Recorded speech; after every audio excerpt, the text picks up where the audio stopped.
திருப்புகழ் 137.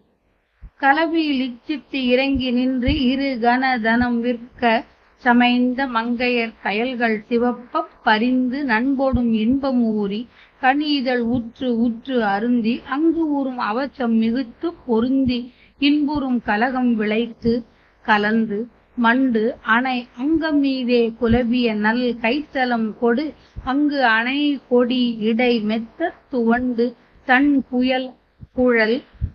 அழக கட்டு அவிழ்ந்து பண்டையில் அங்கம் வேறாய் குறி தரு வட்டத்து அடர்ந்த சிந்துர முக தல முத்து பொலிந்து இலங்கிட கொடிய மயல் செய்பெரும் தடம் தனில் உங்கலாமோ இலகிய சித்திர புனம் தனிந்து உரை புறமகள் கச்சு கிடந்த கொங்கைமின் இனிதுரு பத்மபதம் பணிந்தருள் கந்தவேளே எழுகடல் வற்ற பெரும் கொடும் கிரி இடிபட மிக்க பிரச்சண்டம் விண்டு ஊறும் இகலர் பதைக்க தடிந்து இலங்கிய செம்கை வேளா பலவித நல் கற்பு அடர்ந்த சுந்தரி பயில் தரு வெற்பு தரும் செழுங்கொடி பனை முலை மெத்த பொதிந்து பண்பு உருகின்ற பாலை பல திசை மெச்சத் தெரிந்த செந்தமிழ் பகர் என இச்சித்து உகந்து கொண்டு அருள் பழனியில் வெற்பில் திகழ்ந்து நின்று அருள் தம்பிரானே.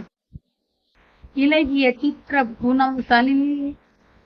தனிந்து உரை புறமகள் கச்சு கிடந்த கொங்கைமின் இனிதுரு பத்மபதம் பணிந்தருள் கந்தவேளே பல திசை மெச்சத் தெரிந்த செந்தமிழ் பகர் என இச்சித்து உகந்து கொண்டு அருள் பழனியில் வெற்பில் திகழ்ந்து நின்றருள் தம்பிரானே.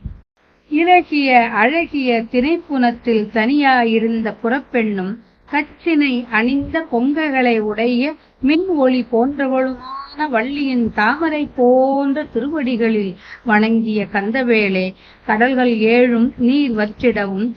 பெரிய கொடிய கிரௌஞ்சமலை பொடியாகவும் மிக்க வேகத்துடன் வெளிப்பட்டு போர் செய்ய வந்த பகைவரான அசுரர் பதைக்கவும் அவர்களை கொன்று விளங்கிய வேலை உடையவனே பலவகைப்பட்ட சிறந்த கற்பு குணங்கள் நிறைந்த அழகியும் பொருந்திய இமயமலை பெற்ற செழிப்புள்ள கொடி போன்றவளுமான உமையம்மையாரின் பருத்த கொங்கைகளில் மிக்க நல்ல இயல்பு கொண்ட பாலை பல திக்கில் உள்ளவர்களும் பாராட்டி புகழும்படியான செந்தமிழ் பாடல்களை பாடுக என்று சொல்லி கொடுக்க அந்த பாலை விருப்பமுடனும் மகிழ்வுடனும் உண்ட பழனிமலை மீது வீற்றிருக்கின்ற தம்பிரானே.